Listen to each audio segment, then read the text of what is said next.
dari keturunan hamba, itu hamba kepada kabilah itu. Lalu mereka berkata kepada Rasulullah sallallahu alaihi wasallam, adakah munasabah kami hendak mengahwinkan anak-anak perempuan kami dengan hamba-hamba kami? Dengan sebab itu maka turunlah firman Allah ini, ya ayyuhan nas inna khalaqnakum min dzakarin wa unsah wa ja'alnakum syu'uban wa qabaila lita'arafu inna akramakum indallahi atqakum innallaha alimun khabir. Wahai manusia, sesungguhnya kami telah menciptakan kamu dari lelaki dan perempuan, dan kami menjadikan kamu berbangsa-bangsa dan bersuku kaum, supaya kamu kenal mengenal di antara satu sama yang lain. Sesungguhnya orang yang paling mulia di sisi Allah ialah orang-orang yang bertakwa. Sesungguhnya Allah itu maha mengetahui lagi maha mendalam ilmunya. Baik.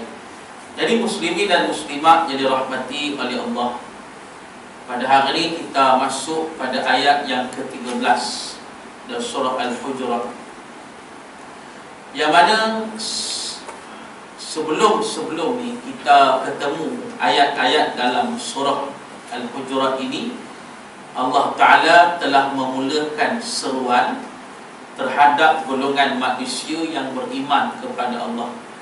Sekurang-kurangnya ada 4 atau 5 kali dalam awal surah Al-Hujurat Allah Ta'ala menyeru dengan firman Allah, ya ayyuhalladzina amanu. Maknanya ya ayyuhalladzina amanu tu berkali-kali Allah ulang dalam surah Al-Hujurat. Ya ayyuhalladzina amanu bermaksud wahai manusia-manusia yang beriman.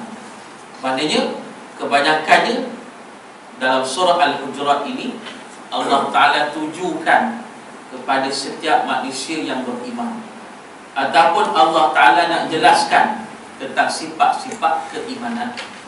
Tetapi tuan-tuan muslimin dan muslimat, bila saja kita sampai pada ayat yang ke-13 ini, Allah Ta'ala telah memulakan seruan dengan firman-Nya, ya ayyuhan nas, wahai seluruh manusia.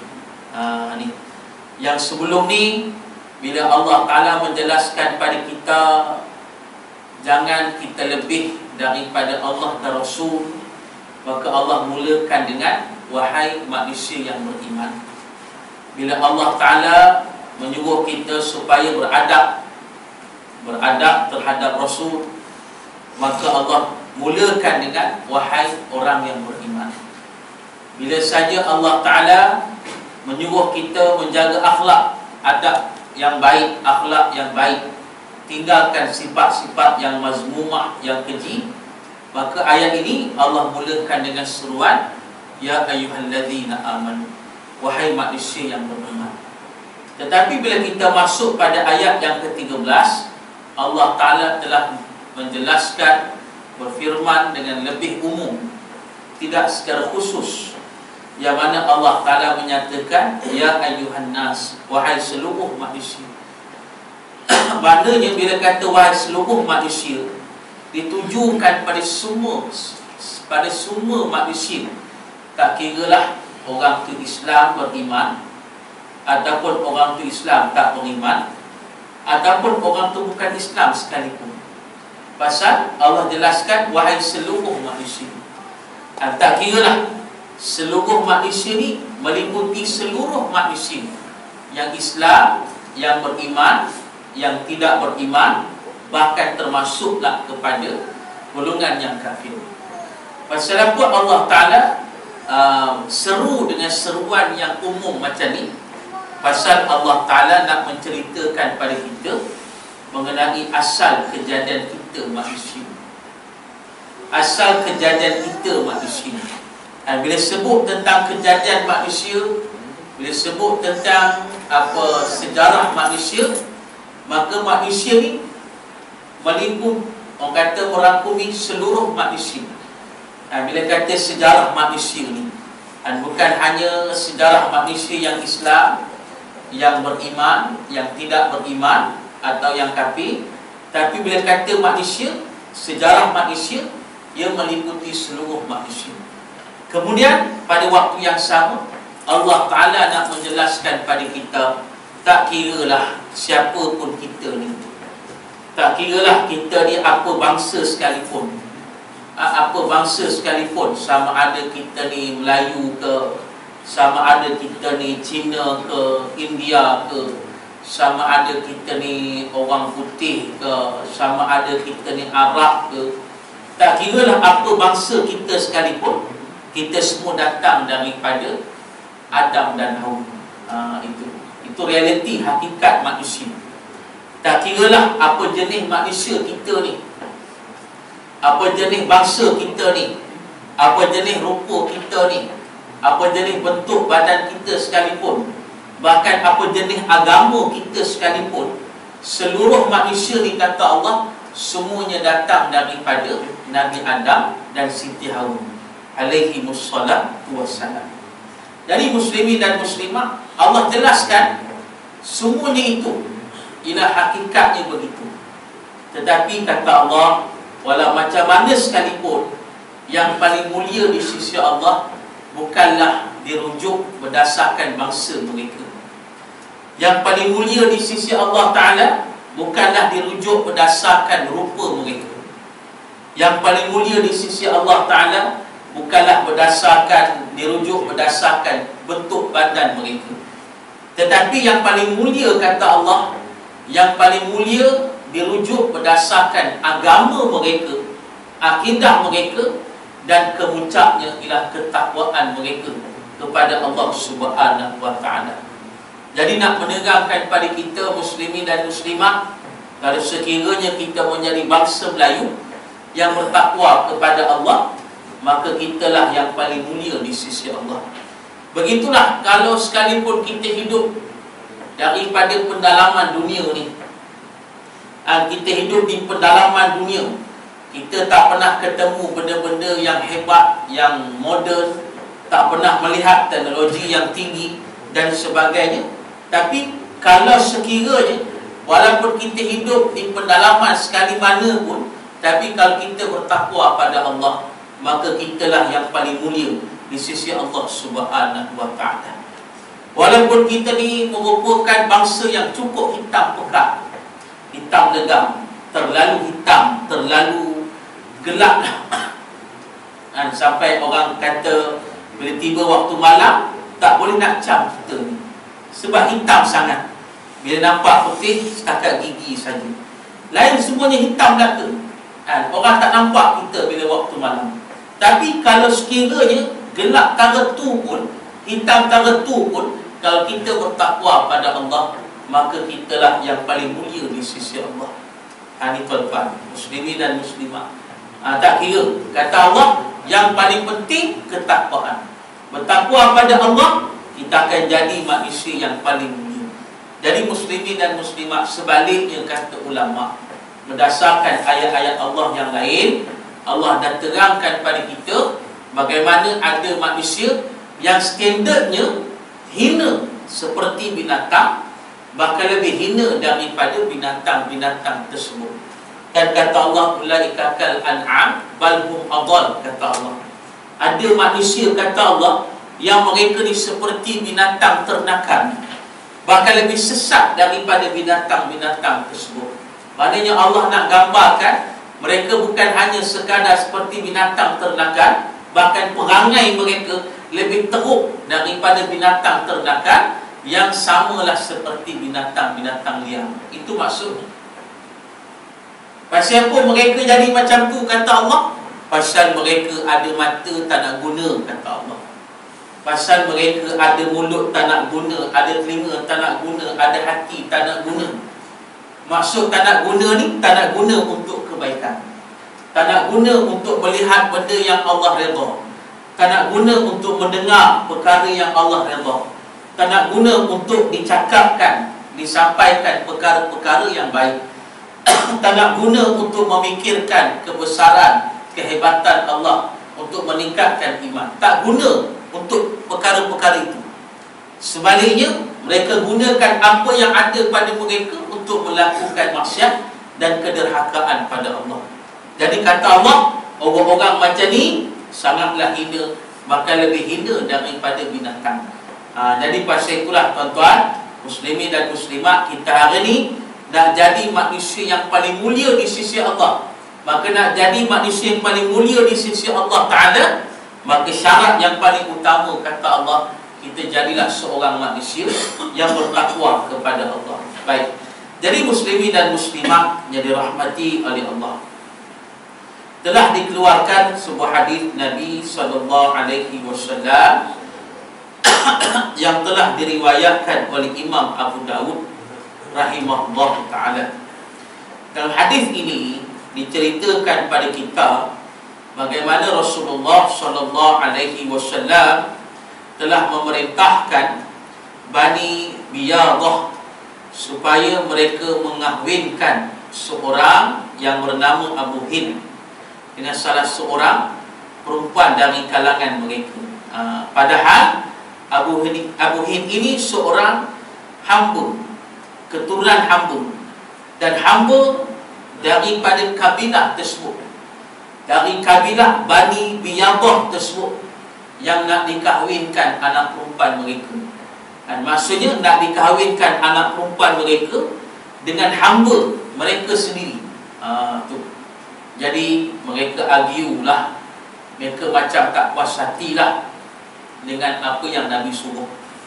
Sepatutnya nak kahwinlah dengan yang standard, sama standard dengan mereka ataupun lebih daripada mereka. Itulah orang kata realiti ataupun anggapan orang setiap manusia. Tetapi tiba-tiba Nabi SAW menyuruh mereka mengahwinkan dengan hamba mereka sendiri. Jadi pasal itu mereka berkata, adakah munasabah, adakah logik, adakah patut kami kena mengahwinkan anak-anak perempuan kami dengan hamba-hamba kami? Itu yang mereka persoal, mereka tanya Nabi SAW. Mana susah juga nak terima hakikat macam tu. Kita sebagai ahli keluarga yang kaya, ahli keluarga yang hebat, tiba-tiba disuruh kita mengahwinkan anak perempuan kita dengan pekerja kita sendiri, dengan hamba kita sendiri, dengan orang gaji kita sendiri. Jadi perkara macam ni tidak munasabah. Bagi fikiran manusia memang tidak munasabah. Tetapi yang menjadi masalahnya muslimin dan muslimat, yang menyuruh mengahwinkan ni bukan orang biasa. Yang suruh kahwin ni ialah Nabi SAW. Ini satu ujian lah, satu cabaran pada ahli muslimat. Bila kata tentang perkahwinan, maka hendaklah ia berdasarkan ketakwaan kepada Allah. Itu yang paling penting. Pasal itu Nabi SAW bila menjelaskan tentang nak kahwin, Nabi kata pilih yang beragama. Pasal berdasarkan ketakwaan kepada Allah. Bila saja berkahwin berdasarkan keimanan, berdasarkan ketakwaan, berdasarkan kerana Allah, maka pada saat itu perkahwinan itu akan dijaga, dipelihara oleh Allah. Pada waktu yang sama, rezeki mereka akan dijamin oleh Allah Subhanahu wa ta'ala. Memang dalam Al-Quran dah Allah suruh, Allah kata nikahkan, kahwinkan anak-anak perempuan kamu dengan mereka yang layak, dengan mereka yang sepatutnya. Dan Allah kata soal rezeki jangan bimbang. Kata Allah, yang bagi rezeki adalah aku. Itu yang Allah jelaskan dalam Al-Quran ni. Jadi kalau kita berkahwin berdasarkan keimanan tadi, berdasarkan ketakwaan tadi, walaupun pada asalnya dari sudut mata dunia, kita ni suami isteri ni, laki perempuan ni, dari sudut dunia sangat jauh beza. Tu sangat jauh beza dari segi standard ataupun status masing-masing. Mungkin macam disebut tadi, yang laki-laki ni standard hamba, standard orang gaji lah, standard pekerja yang bawahan. Padahal perempuan tersebut seorang yang kaya, anak orang kaya, anak jutawan, dan anak bisnes yang cukup hebat. Tiba-tiba nak dikahwinkan dengan pekerja yang paling bawah, Jadi memang satu cabaran. Tetapi di sini nak menerangkan pada kita, difokuskan yang paling penting ialah keimanan dan ketakwaan. Berkahwin kerana Allah Ta'ala, berkahwin kerana inilah yang disuruh oleh Allah, berkahwin kerana inilah juga sunnah Nabi SAW, maka pada saat itu Allah Ta'ala pasti akan membantu mereka dari sudut kehidupan mereka, membantu mereka dari sudut kebahagiaan mereka, dan termasuklah membantu mereka dari sudut rezeki dan sebagainya. Muslimin dan muslimat, ini sepatutnya inilah yang ditanamkan oleh setiap kita pada hari ini. Tapi masalah tuan-tuan, orang kita hari ini pun masih lagi tak memfokuskan tentang keimanan, ketakwaan. Bila nak mengahwinkan anak kita masing-masing ni, kita lebih merujuk kepada orang kata kemampuan dunia, hartanya, sebagainya, sampai kita hilang fokus yang utama. Kita hilang fokus tentang keimanan, hilang fokus tentang ketakwaan, hilang fokus tentang keredaan Allah, hilang fokus. Perkara yang pertama yang kita akan siasat ialah berkaitan dengan income dia. Tu berkaitan dengan kerja dia, berkaitan dengan standard hidup dia. Yang tu yang kita fokus sangat. Tapi dah soal ibadat dia, dah soal amalan dia, dah soal keimanannya, tak pernah kita fokuskan, tak pernah kita nak siasat dan sebagainya. Itu jadi masalah. Jadi pasal itulah tuan-tuan muslimin dan muslimat nak ajar pada kita, yang paling penting kita mengahwinkan anak-anak kita dengan berdasarkan keimanan dan ketakwaan pada Allah, ketakwaan pada Allah dan kerana Allah Subhanahu wa taala. Jadi tuan-tuan muslimin dan muslimat, bila saja mereka argue macam tu, maka turunlah ayat ni. Turun ayat ni yang mana Allah terangkan bukan soal standard kata Allah, bukan soal status kata Allah, bukan soal rupa kata Allah, tapi kata Allah, ramai-ramai manusia ni yang paling mulia di sisi Allah adalah mereka yang bertakwa kepada Allah. Ini dia. Tak kiralah apa bentuk rupa mereka, apa jenis mereka ni, apa bangsa mereka ni, apa status mereka ni, Allah kata yang paling mulia ialah mereka yang bertakwa kepada Allah. Kadang-kadang tuan-tuan muslimin dan muslimat, ada orang yang sangat miskin, ada orang yang sangat fakir, yang kerjanya sangatlah kerja yang cukup ke bawah, ataupun kerja yang dipandang hina oleh manusia, kerja yang terlalu bawahan. Tetapi kalau dia beriman, kalau dia bertakwa kepada Allah, maka dia lebih mulia daripada kita, walaupun kita seorang yang kaya. Muslimin dan muslimat, walaupun kita seorang yang berjawatan tinggi, yang pangkatnya hebat, tapi kalau kita tidak bertakwa pada Allah, maka kita tidak mulia di sisi Allah. Jadi kita nak mulia di sisi Allah, tak kiralah apa standard kita, apakah kehidupan kita, apakah harta kita, kekayaan kita, atau kemiskinan ke apa, pokoknya bila kita bertakwa, kitalah yang paling mulia di sisi Allah Subhanahu wa ta'ala. Jadi tuan-tuan muslimin dan muslimat, pasal itu ada ulama' menjelaskan pada kita, ulama' menerangkan pada kita, kita ni bila faham dengan perkara macam ni, nak menunjukkan kita jangan terlalu merasa rendah diri. Bila kita rasa kita miskin, jangan kita rasa terlalu merendah hati, merendah diri, sampai seolah-olah kita rasa hina di khalayak manusia.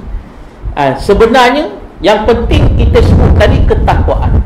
Bila kita bertakwa pada Allah, maka Allah muliakan kita. Walaupun kita miskin, tapi sebenarnya di khalayak ramai, kitalah yang paling mulia, menyebabkan Allah akan angkat darjat kita, Allah akan angkat martabat kita, yang menyebabkan kita akan dipandang mulia, dipandang baik oleh setiap masyarakat yang ada. Walaupun kita ni miskin, walaupun kita ni tak ada jawatan yang tinggi dan sebagainya. Muslimin dan muslimat, kita tengok tuan-tuan, kadang-kadang kita lihat ada masyarakat kita dan kawan-kawan kita yang mereka ni bukanlah kerja yang hebat-hebat, tetapi mereka dihormati. Dihormati pasal apa? Pasal keimanan dan ketakwaan tadi, akhlak yang baik. Orang hormat Orang tengok kita, orang hormat. Padahal kita bukan kerja yang hebat-hebat, tapi sebab kebaikan kita ni, akhlak kita ni, ketakwaan kita, jadi orang pandang tinggi pada kita, orang sayang pada kita, orang hormat pada kita. Dan ingat, dalam satu hadis qudsi, Allah Ta'ala menerangkan pada kita, bila saja seorang hamba tu disayangi oleh Allah, maka malaikat-malaikat juga akan sayang pada hamba tersebut. Bila Allah kata Allah sayang hamba ni, Allah sayang manusia ni, maka malaikat Jibril pun sayang, dan malaikat Jibril suruh seluruh malaikat sayang pada hamba tersebut. Dan bila semua dah sayang, kata Allah, pada saat tu sayang tu akan melimpah ke dunia, yang menyebabkan manusia lain pun akan sayang pada hamba tersebut. Pasal apa jadi macam tu? Pasal hamba itu hamba yang beriman, hamba yang bertakwa kepada Allah Subhanahu wa ta'ala. Ni tuan-tuan muslimin dan muslimat. Jadi kita nak jadilah golongan ini, golongan yang paling mulia di sisi Allah. Baik, seterusnya katanya lagi setengah ulama pula berkata bahawa ayat yang diturunkan bersempena dengan peristiwa yang tersebut dahulu, itu berkenaan dengan Thabit bin Qais radhiyallahu anhu yang melangkah masuk ke dalam masjid sehingga menghampiri Rasulullah sallallahu alaihi wasallam dengan meminta supaya diberi laluan kepadanya untuk menghampiri Rasulullah sallallahu alaihi wasallam dalam masjid, dalam majlis itu. Apabila salah seorang yang hadir tidak membuka jalan kepadanya kerana sudah hampir dengan Rasulullah sallallahu alaihi wasallam, lalu dia bertanya kepada orang, anak siapakah ini? Orang pun menjawab, anak Anu bin Anu. Dengan spontan Thabit bin Qais menyebut pula, anak kepada seorang perempuan jahiliah. Perkataan ini bertujuan untuk menghina lelaki tersebut. Perkataan Thabit bin Qais ini didengari oleh Rasulullah sallallahu alaihi wasallam. Lalu Rasulullah sallallahu alaihi wasallam bersabda, man dzakiru fulanah? Faqala Thabitun, ana ya Rasulullah. Faqala Rasulullah sallallahu alaihi wasallam, unzur fi wujuhil qaum. Fanadhara faqala ma ra'aita? Qala ra'aitu abyad wa aswadu wa ahmaru. Faqala fa innaka la tafdiluhum illa bittaqwa. Yang bermaksud siapakah yang menyebut tentang perempuan jahiliah itu? Thabit berkata, aku ya Rasulullah. Lalu Rasulullah sallallahu alaihi wasallam berkata, lihatlah muka-muka yang berada di sekeliling kamu. Lalu Thabit pun melihat sekelilingnya. Rasulullah sallallahu alaihi wasallam bertanya, apakah yang kamu nampak? Maka Thabit bin Qais menyatakan, aku nampak ada di kalangan manusia yang kulitnya berwarna putih, hitam dan merah. Lalu Rasulullah sallallahu alaihi wasallam bersabda, maka sesungguhnya kamu tidak ada kelebihan ke atas mereka itu kecuali dengan takwa. Ini cerita sahabat Nabi yang bernama Thabit bin Qais radhiyallahu anhu.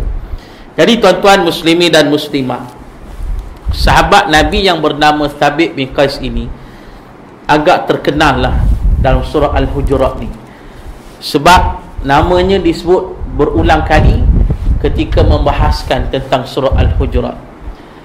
Yang pertamanya, bila saja turun ayat Allah Ta'ala memerintahkan supaya menjaga adab di hadapan Nabi sallallahu alaihi wasallam. Di antaranya, jangan bercakap kuat lebih daripada Nabi. Jangan bercakap kuat di hadapan Nabi sallallahu alaihi wasallam. Bila ayat ni turun, maka Thabit bin Qais merasakan ayat ni diturunkan disebabkan dia. Dia rasa begitu. Pasal apa? Pasal Thabit bin Qais sahabat Nabi yang pekak. Dia pekak. Sejarah menyatakan dia seorang yang pekak. Bila dia pekak, muslimin dan muslimat, biasanya orang pekak ni dia akan cakap dengan kuat. Itu standard orang pekak. Jadi memang dia bercakap ni dengan Nabi sekalipun, dia cakap kuat lah. Bukan dia cakap tu dengan sengaja, tidak, tapi sebab dia pekak. Jadi bila turun ayat ni, ayat yang berkaitan dengan Allah suruh jaga adab dengan Nabi, jangan bercakap kuat di hadapan Nabi sallallahu alaihi wasallam, maka dia merasakan ayat ni Allah tujukan pada dia, yang menyebabkan dia rasa sedih, yang menyebabkan dia rasa takut. Ni kata sahabat yang beriman ni rasa takut ni. Bila rasa takut, maka dia pun lari menyorok dekat rumah. Dia sembunyi dekat rumah dia, dia tak keluar rumah langsung berhari-hari. Yang menyebabkan satu hari Nabi SAW memanggil sahabat-sahabat Nabi dan bertanya, di manakah Thabit bin Qais? Lama dah tak nampak ni. Nabi ni sahabat Nabi yang prihatin. Nabi ni prihatin terhadap sahabat-sahabatnya. Nabi tahu, Nabi cam, kalau sahabatnya Nabi tak nampak sehari dua, Nabi akan tahu, maka Nabi akan bertanya di manakah sahabat Nabi tersebut. Ini Nabi SAW. Ini contoh orang kata pemimpin yang prihatin, yang hebat. Itu yang sahabat-sahabat Nabi cukup sayang pada Nabi SAW tu. Kita kalau pemimpin, orang tak suka kita pasal tak ada sifat prihatin macam tu. Tak ada sifat prihatin. Kita ambil prihatin ni masa bila time orang kata bila ada kepentingan, baru kita prihatin lebih. Kalau orang tu bagi duit kita selalu, yang tu kita prihatin. Sahabat-sahabat lain kita langsung tak nampak. Ni tak boleh. Tapi Nabi ni tidak. Nabi cukup prihatin. Dari bila Thabit bin Qais dah berapa hari Nabi tak nampak, Nabi tanya sahabat-sahabat, mana pergi Thabit ni? Nama tak nampak. Jadi sahabat-sahabat Nabi kata, Rasulullah, dia sekarang ni tengah menyorok dalam rumah. Tu. Tengah bersembunyi. Nabi kata, panggil dia, bawa depan aku, nak tanya pasal apa tiba-tiba ni menyorok tiba-tiba ni kan. Muslimin dan muslimat ke makan coklat Cadbury banyak sangat ke? Tu pelik juga tu. Nabi kata, mari, panggil, bawa datang depan aku. Pendek cerita, bila sampai depan Nabi SAW, Thabit kata, dia kata, aku takut ya Rasulullah. Aku takut aku ni tak beradab denganmu ya Rasulullah. Aku takut akulah yang dimasukkan oleh Allah, yang bercakap kuat di hadapanmu ya Rasulullah. Maka Nabi kata, tidak. Kata Nabi dalam satu hadis tu, Rasulullah kata, bal ta'ishu hamidan. Nabi kata, tidak, bahkan kamu ni, kata Nabi, hidup dengan penuh kepujian. Tu ayat tu turun bukan tuju pada kamu, kata Nabi, tapi bahkan kamu ni hidup dengan kepujian. Bahkan tiba satu saat, kata Nabi, kamu ni satu hari nanti Allah angkat darjat kamu sehingga kamu mati syahid. Nabi kata macam tu. Ini kata Nabi, sadaqah Rasulullah, benarnya kata Nabi SAW. Bilakah syahidnya Thabit bin Qais ni? Dia syahid selepas kewafatan Nabi. Ketika zaman Abu Bakar As-Siddiq radhiyallahu anhu, berlakunya peperangan Yamamah, peperangan yang menentang golongan yang riddah, yang murtad daripada Islam. Maka bila berlaku perang ni, memerangi golongan Musailamah Al-Kazzab, maka berlaku peperangan yang dahsyat. Pada waktu itu termasuklah yang terlibat, termasuklah Thabit bin Qais. Mengikut riwayat tuan-tuan, dalam peperangan tersebut, bila saja dok perang ni bermati-matian, pada saat tu golongan yang murtad ni, golongan Musailamah ni cukup ramai tentera dia. Bila saja tentera Islam diserang, maka pada saat tu yang tinggal hanya 2 orang saja yang bertahan, iaitu seorang sahabat bernama Salim dan seorang sahabat Nabi, Thabit bin Qais. Jadi pada saat tu mereka berdua ni bertekad bermati-matian untuk mempertahankan Islam. Walaupun diserbu, dikepung macam tu, mereka tak menyerah kalah. Bahkan mereka sempat menggali tanah dan mereka tanam separuh jasad mereka dalam tanah tersebut. Pasal apa? Pasal tak nak lari daripada medan perang. Macam tu sekali. Ni kata sahabat-sahabat ni, Thabit bin Qais dengan Salim ni, dia korek tanah, dia tanam separuh badan. Pasal apa? Tak nak lari. Mana bermati-matian mereka perang pada masa tu, yang menyebabkan dua-dua sahabat tu akhirnya syahid. Termasuklah Thabit bin Qais. Ini kata benarnya, kata Nabi SAW. Nak menerangkan pada kita, Thabit ni sebenarnya sahabat Nabi yang hebat, yang mulia. Cuma kadang-kadang ada hal sikit, itu je lah. Sebab dia pekak. Dan mengikut sejarah ni yang kita cerita ni pun, cerita ni pasal apa? Pasal Sabit ni, oleh kerana dia pekak, setiap kali majlis ilmu dia ada tempat duduk di hadapan sekali, betul-betul depan Nabi SAW. Pasal dia pekak. Ni dia. Jadi ni Sabit ni, maknanya dia ada majlis ilmu, dia datang awal pasal nak duduk betul-betul depan Nabi SAW. Dia nak dengar lah ni. Ni kata kesungguhan Sabit ni. Dia tak bagi alasan, dia kata aku pekak, tak apalah, tak dengar pun tak apa.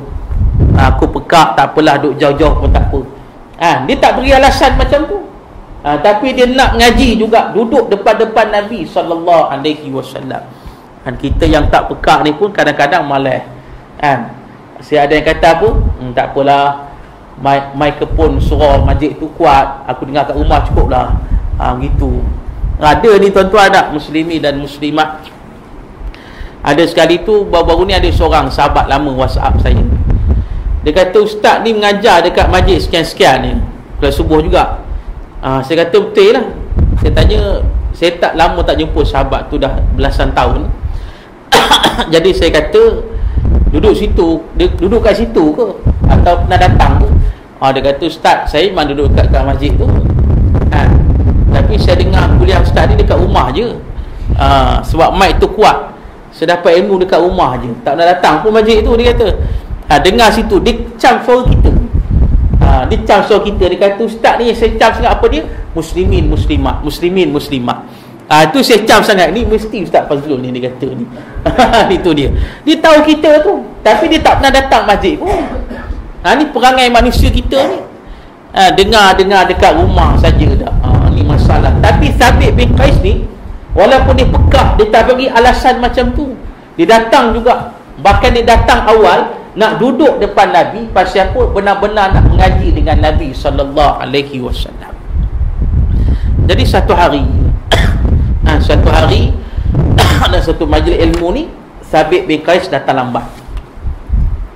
Selalunya dia datang cepat, sebab nak duduk depan sekali. Tapi tiba-tiba hari tu dia datang lambat, ada hal, ada masalah, lambat sikit sampai. Bila lambat sampai, tengok-tengok bila dia sampai dah penuh. Nabi pun dah ada dekat tempat kuliahnya. Maka sahabat-sahabat Nabi pun dah penuh pada saat tu. Jadi tempat duduk dia pun dah ada orang duduk. Jadi dia pun masuk juga, dia bertekad nak dengar juga, pasal dia tak jelas kalau duduk belakang, dia nak dengar juga. Maka dia pun melangkah-langkahlah sahabat-sahabat yang ada. Dia sampai dekat tempat biasa yang tempat dia duduk tu, tengok-tengok ada orang. Dia marah. Dia minta orang tu pergi, orang tu tak layan. Sahabat tu tak layan. Tu yang keluar perkataan tadi tu. Dia tanya siapa Mamat ni? Tu dia kata sekian-sekian. Ni anak perempuan jahiliah ni. Dia cakap macam tu. Oleh kerana dia pekak, dia cakap kuat lah. Dia cakap kuat sampai Nabi pun dengar. Tu bila Nabi dengar, maka pada saat itu Nabi pun tanya, siapa yang kata macam tu? Maka Sabit kata, aku ya Rasulullah. Maka Nabi kata, unzur fi wujuhil qawm.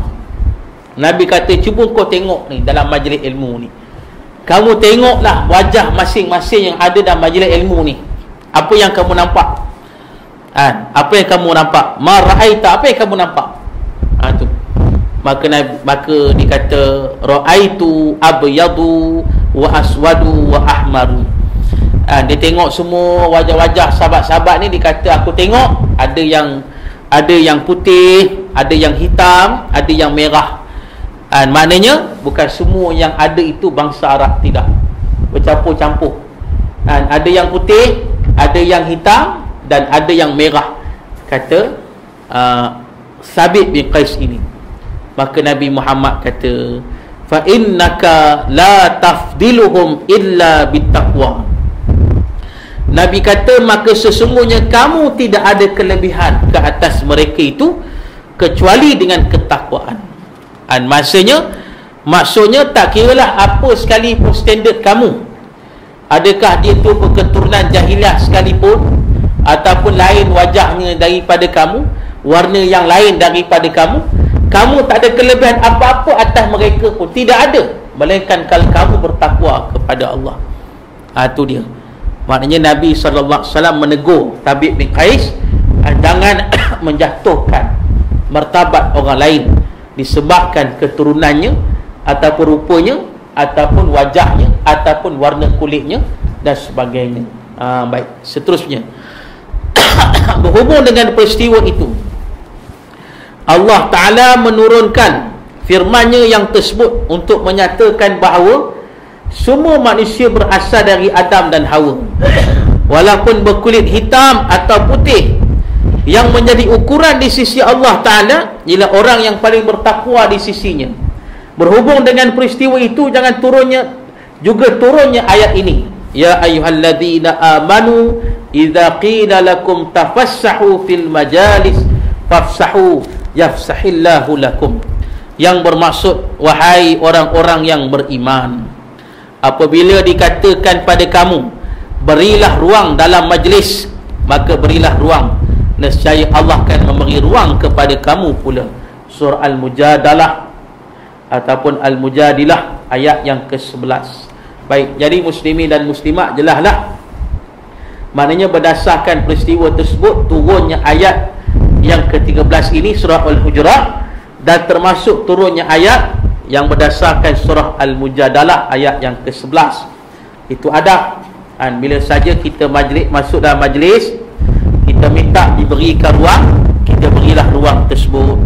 Dan majlis yang baik, termasuk dalam majlis ilmu lah, muslimin dan muslimat. Pasal itu ada ulama kata di antara sifat yang terpuji, kata ulama, kita bagi ruang kepada orang duduk dalam majlis yang baik.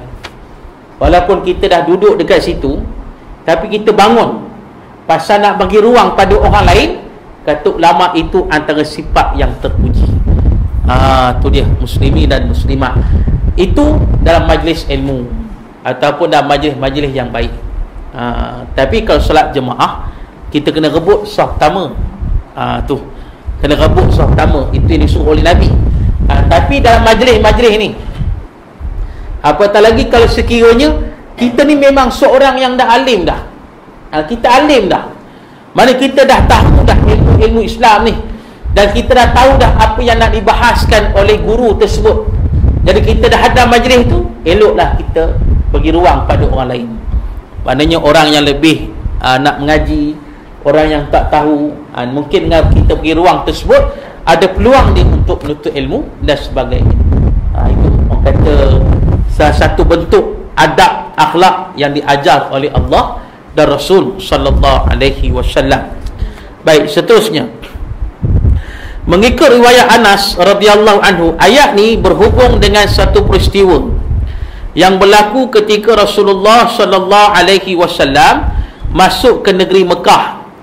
Apabila penduduknya telah menyerah kalah, maka Rasulullah sallallahu alaihi wasallam meminta Bilal memanjat Kaabah dan melaungkan azan. Bilal ialah seorang hamba Habsyi. Ini riwayat lain pula tentang asbabun nuzul, sebab turun ayat ni menerangkan tentang setelah Nabi berjaya membuka kota Mekah.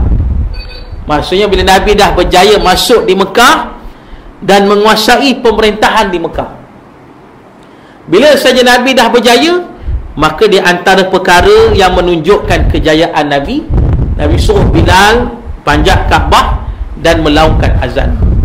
Padahal Bilal bin Rabah ni seorang hamba Habsyi.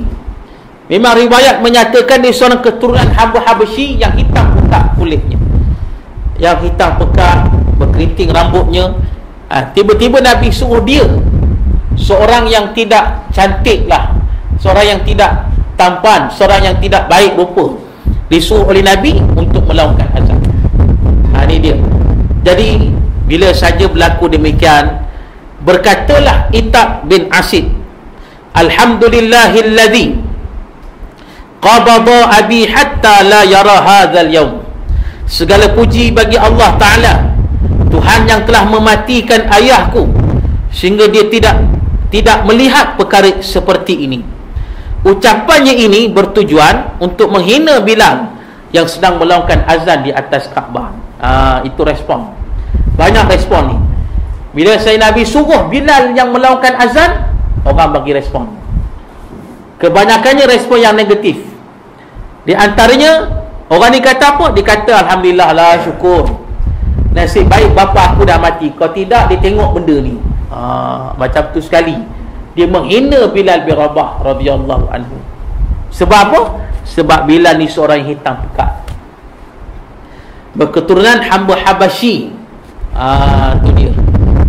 Padahal Bilal tu sangat mulia, masya-Allah. Kan dalam satu riwayat Nabi kata, Nabi dah dengar dah tapak kaki Bilal dalam syurga Allah Subhanahu wa taala. Itu nak kata kehebatan Bilal bin Rabah.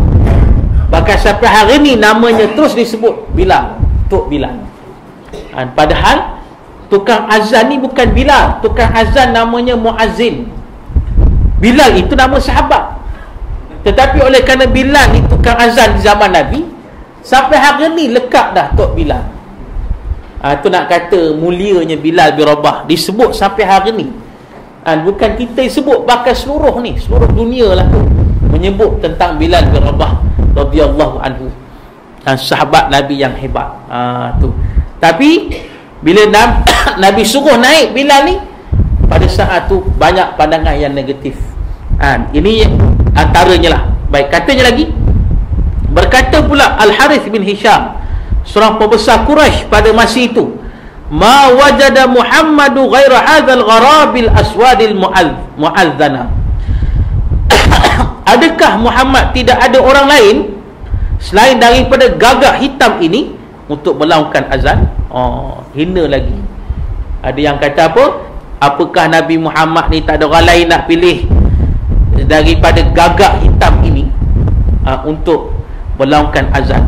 Orang ni kata pada Bilal, al-gharabil aswad, gagak hitam. Tu dia. Bila kata gagak hitam ni, satu penghinaan yang cukup besar lah. Sebab gagak ni burung yang tidak disukai, bukan sekadar hitam, bahkan tidak disukai. Jadi menyebabkan ini satu penghinaan yang cukup berat. Dan bila kata gagak, orang nampak dah gagak ni memang hitam pekat.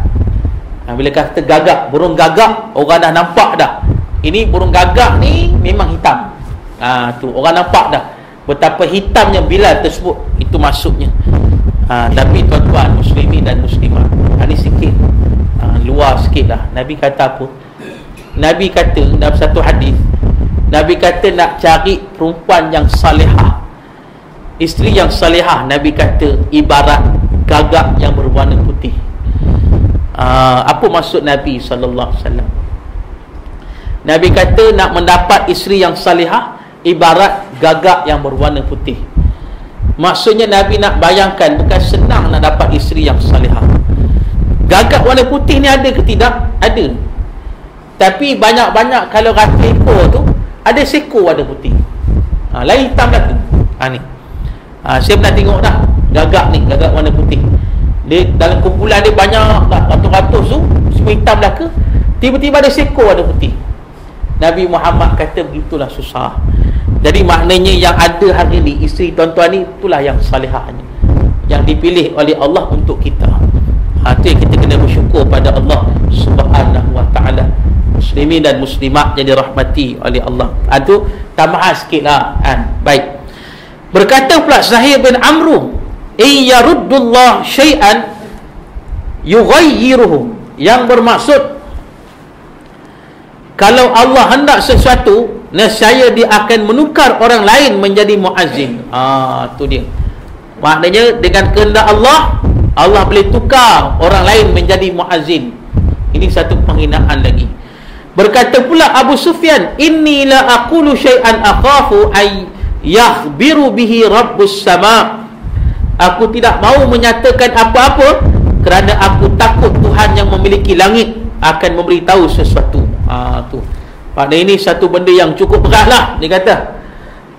Sampai menghinggakan takut-takut akan datang benda yang buruk disebabkan Bilal melakukan azan. Macam tu sekali. Lalu datang malaikat Jibril alaihi salam menemui Rasulullah sallallahu alaihi wasallam dan mengkhabarkan kepadanya mengenai ucapan yang dinyatakan oleh mereka tadi. Rasulullah sallallahu alaihi wasallam pun memanggil mereka dan bertanya kepada mereka tentang ucapan itu. Lalu mereka semua mengaku, dan Allah Ta'ala menurunkan ayat ini bagi menempelak dan menasihati orang-orang yang berbangga dengan keturunan dan harta benda serta menghina golongan fakir dan miskin. Hendaklah disedari bahawa yang menjadi nilai ukuran itu ialah bertakwa kepada Allah. Jelas. Muslimin dan muslimat yang dirahmati oleh Allah, itulah dia. Dan bila saja mereka mengaku, turunlah ayat tadi. Bukan warna kulit, kata Allah, bukan keturunan, bukan harta, bukan sebagainya lah, tapi yang mulia itu ialah ketakwaannya kepada Allah. Dan memang Bilal bin Rabah ni manusia yang sangat tinggi ketakwaannya pada Allah. Bayangkan muslimin dan muslimat, semasa nak meninggal dunianya Bilal bin Rabah, tengah-tengah tenat nak mati ni, dia boleh seronok pula. Bilal bin Rabah ni dia seronok nak mati. Sampai isteri ditanya pasal apa ni, kita tengah sedih kau seronok pula, apa hal? Bilal kata sebab tak sabar nak bertemu dengan Nabi sallallahu alaihi wasallam. Seronok. Muslimin dan muslimat, bila Nabi Muhammad wafat, Bilal bin Rabah keluar daripada Madinah, sedih sangat. Dan sampailah satu hari dia bermimpi bertemu dengan Nabi sallallahu alaihi wasallam. Nabi kata dekat dia, "Wahai Bilal, kenapa kamu lama tak datang ziarah aku?" Tu dia, tak pergi makam Nabi lah. Lama sangat dah ni. Bila Bilal bangun dari tidur, lepas tu dia pergilah ke Madinah. Pergilah menziarahi makam Rasul sallallahu alaihi wasallam. Jadi pada saat itu datang cucu Nabi, Hasan atau Husin datang, minta, "Wahai Bilal, lama dah kami tak dengar azan kamu. Semenjak Rasulullah wafat ni, kami dah lama tak dengar kamu melakukan azan. Mintalah hari ni kamu lakukan azan."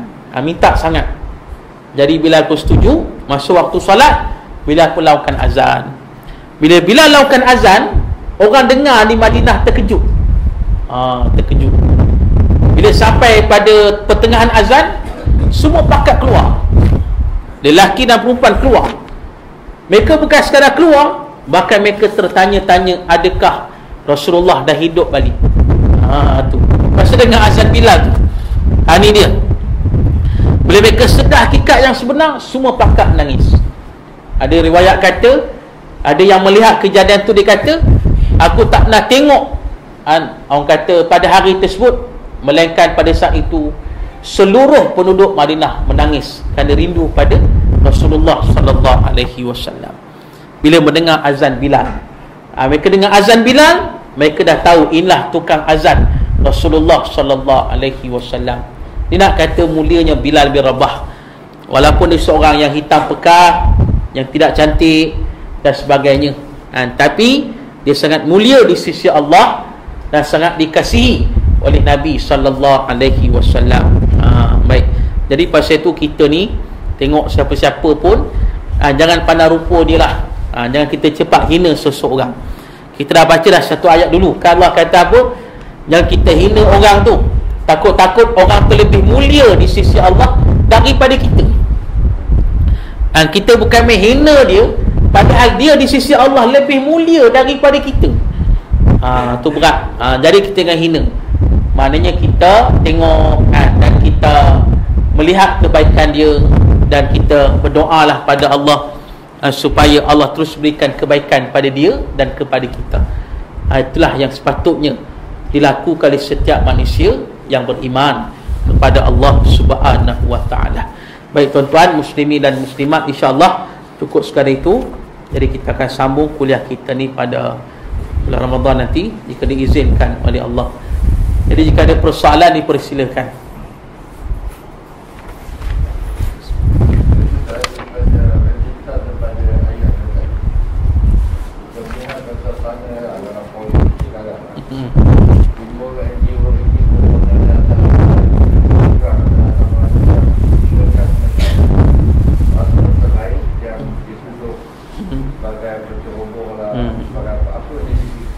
pandangan Islam tentang sikap-sikap tersebut.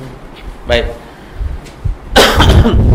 Muslimin dan muslimat, kalau atas dasar itulah, atas dasar ditubuhkan sesuatu kumpulan untuk lebih kepada isu perkauman, walaupun diletakkan nama Islam, tetapi sebenarnya itu bukan berdasarkan Islam. Islam tak ajar macam tu.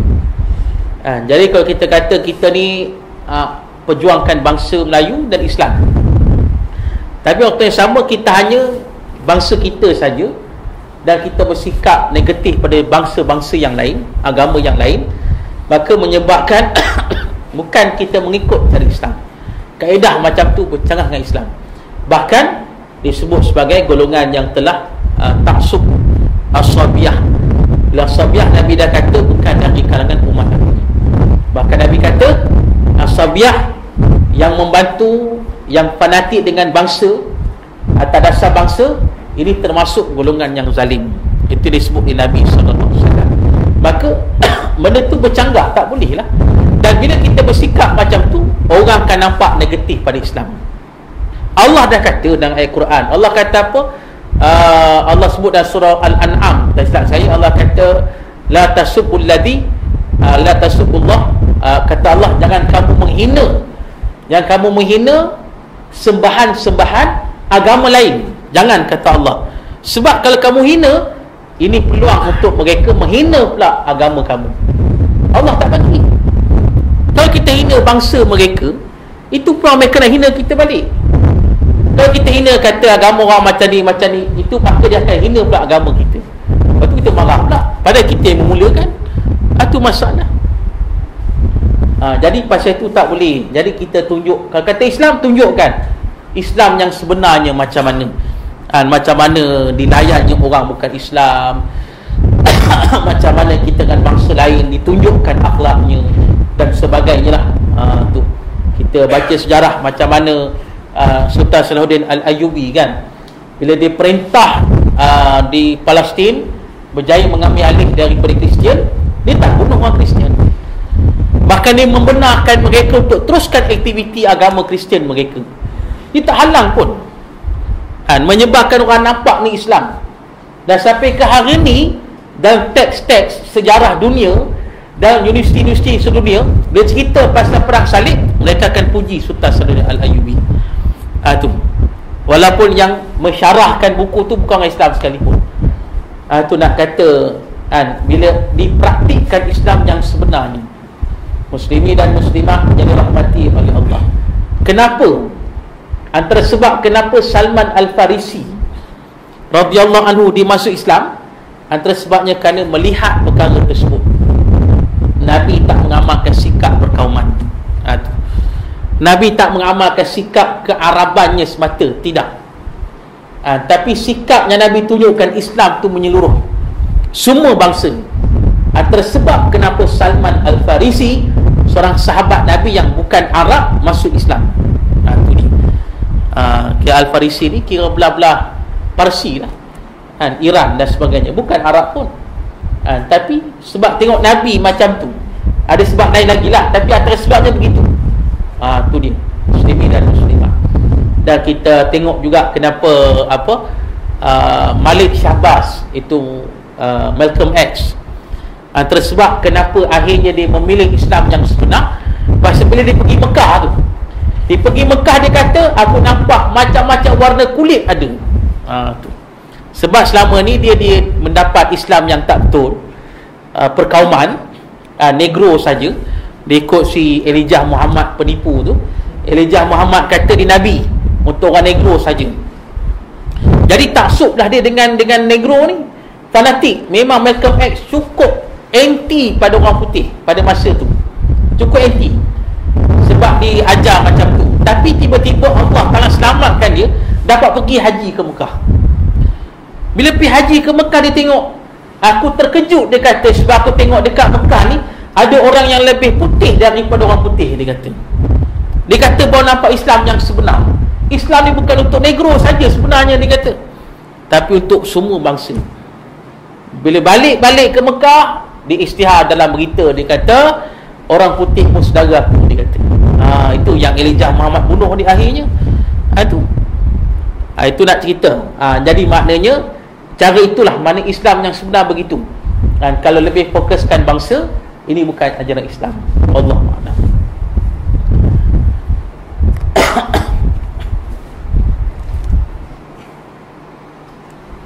Baik muslimin dan muslimat, insya-Allah cukup sekadar itu.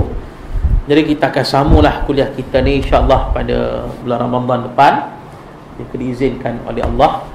Dan tuan-tuan muslimin dan muslimat, juga seperti biasa, lepas ni di belakang sana ada sedikit jualan macam biasalah. InsyaAllah hasil jualan sebagainya untuk dana dakwah. Macam biasa ada maruku, pelbagai perisa, ada karipak, kuih frozen, dan termasuk ada kacang. Yang berminat bolehlah beli, dan marilah kita tangguh dengan kita membaca tasbih kafarah dan suratul Asr.